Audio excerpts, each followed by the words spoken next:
Thank you, Chair Riker. July is Minority Mental Health Awareness Month. And there's some stats I wanted to share with you. Only 1 in 3 African-American adults who needs mental health care can actually access it. Compared with the general population, Black folks are less likely to be offered either evidence-based medication therapy or psychotherapy. 48% of whites last year received mental health services compared to 31% of Black and brown folks.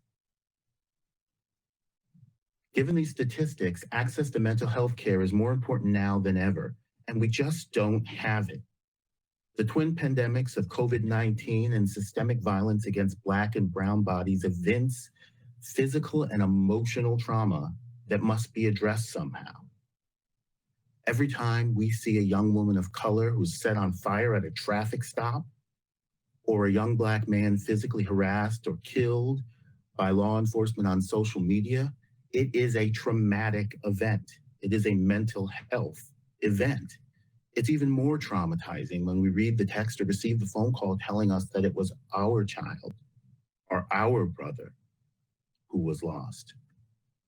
In the last National Survey of American Life, African Americans were found to have a prevalence rate of north of 10% for PTSD symptoms versus 6 and change for non-Hispanic whites. That survey was over 4 years ago. I can't even imagine what that delta might be now.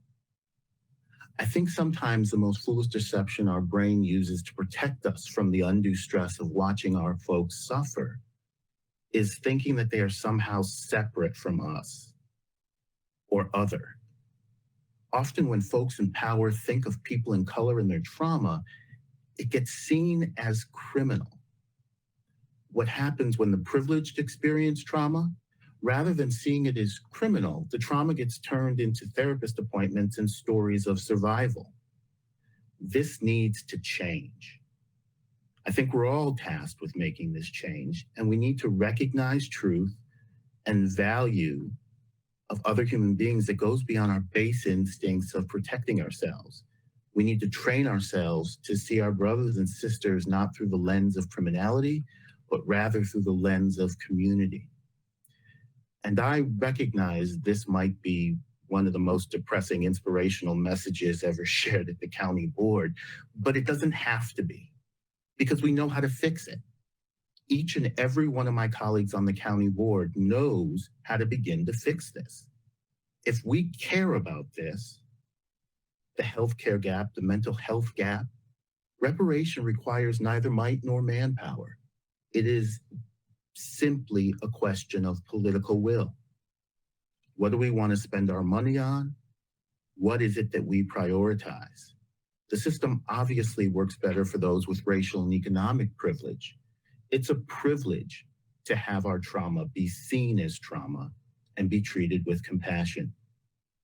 We need to work to end the system that turns our brothers and sisters' trauma into the definition of criminality. We can do so much better. Thank you for your attention.